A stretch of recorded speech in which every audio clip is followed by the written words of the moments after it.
most između Borča i Zemuna je, s druge strane, jasan, konkretan, životan primer koliko spoljno-politički odnosi daju rezultat i u privredi i u razvoju infrastrukture. Ovaj most je dogovoren na sastanku sa predsjednikom Kine Hu Jintao onog dana kada smo potpisali sporazum o strateškom partnerstvu.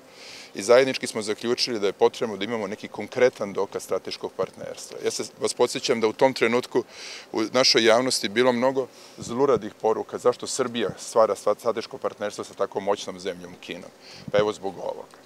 Zbog mogućnosti drugih investicija koje se ovog trenutka sada diskutuju sa kineskim partnerima u proizvodnji električne energije, jer Kina je jedan od najzainteresovanijih investitora u jednu termoelektranu od oko 700-750 megavata u blizini postojeće u Obrenovcu, u blizini TENT-a. Mi razgovaramo sa kineskim partnerima, gradeći ovaj most i investicijama u elektroindustriji, govorimo o telekomunikacijama ovog trenutka, jer pregovaramo s jednom velikom kineskom kompanijom koja bi trebalo da investira u oblasti telekomunikacionih uređaja, govorimo i o proizvodnji solarnih panela, govorimo o mnogim oblastima industrijske saradnje.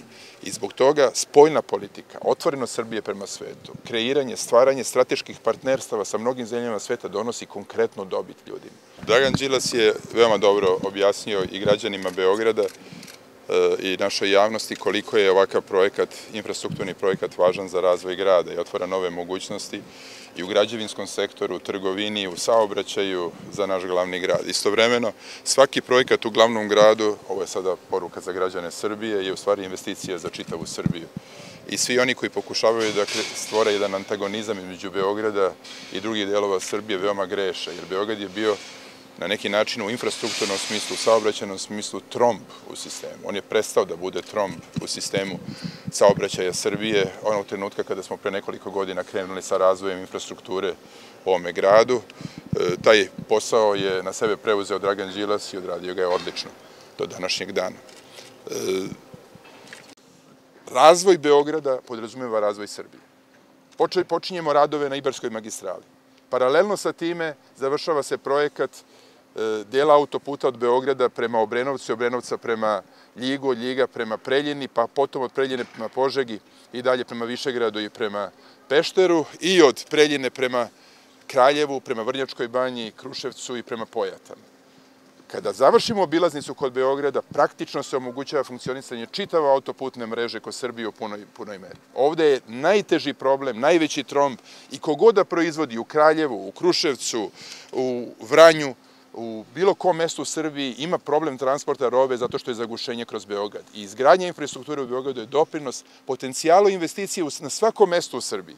I svi koji u Srbiji danas kreiraju jedan novi antagonizam između centra, između Beograda i unutrašnjosti, čine zlo Srbiji i građanima Srbije i svi treba da znaju šta je u stvari strategija i šta je vizija razvoja infrastrukture kroz Beograd, jer je vizija u stvari ne samo doprinos građanima Beograda, nego čitavoj Srbiji. Samo na taj način mi možemo dovesti i u budućnosti velike investitore u ovu zemlju.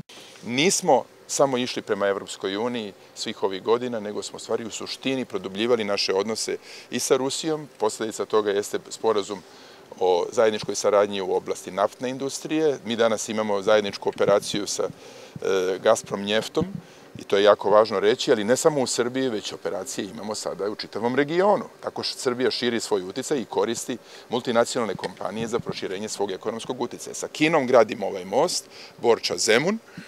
Ovaj most će otvoriti nove perspektive razvoja Beograda, kreiranje jednog novog građevinskog prostora. Sačuvali smo PKB, nismo ga privatizovali, jer smo imali ideju izgradnje ovog mosta, imali smo ideju da ne plaćamo preskupo zemljište u budućnosti, pored koga treba da gradimo nove infrastrukturne objekte i objekte za razvoj ovog grada i čitave Srbije. Sa Kinom imamo nameru da se produbljamo našu saradnju, ali ne zapostavljamo i druge zemlje sa kojima imamo istorijski veoma dobru saradnju i to želim da kažem građanima Srbije. Mi idemo prema Evropskoj uniji, to je nedvosmisleno, ali ćemo razvijati ekonomsku saradnju sa svim drugim zemljama, a za razliku od onih koji nas kritikuju što to nismo radili, ne samo da smo razvili tu saradnju, nego i konkretne stvari činimo. Kao što vidite, ovde su već postavljeni određeni temelji, ne temeljeni, za nekoliko stubova u Dunavu, samo 170 metara smo od druge obale Dunava, od desne obale Dunava, praktično ovaj most je više nego očigledno, dolazi među građane Beograda i Srbije za samo 2 godine, 2,5 godine. 30 godina u Srbiji niko nije gradio objekte od javnog dobra. Ovo je prva generacija ljudi koji je završila neke objekte javnog dobra. To ne sme da prestane. Moramo da nastavimo izgradnjom takvih objekata. Ovaj most će koristiti nekoliko generacija ljudi, ljudi koji nisu danas rođeni, kao i Gazela koja je obnovljena, koja će se koristiti narednih između 70 i 80 godina, bez velikih renoviranja. Mi smo završili renoviranje, podsjećanje u strukturi, u osnovi mosta u Beški koji je izgrađen pre više decenija. Izgradili još jednu Bešku. Dakle, činimo sve da izgradimo objekte javnog dobra. To ne sme da prestane. I zbog toga mora da se obezbedi kontinuitet radova. Kontinuitet radova u saglasnosti sa vizijom. Deo svega toga jeste spoljno-politička orijentacija Srbije koja je izgradila strateška partnerstva ne samo sa Kinom, već i sa Italijom, sa Španijom, tako nas jedno čeka sa Rusijom, ali Srbija ide u pravcu Evropske unije. U tom smislu, spoljna politika je deo reindustrializacije zemlje, ekonomske obnove zemlje, ne samo politike mira.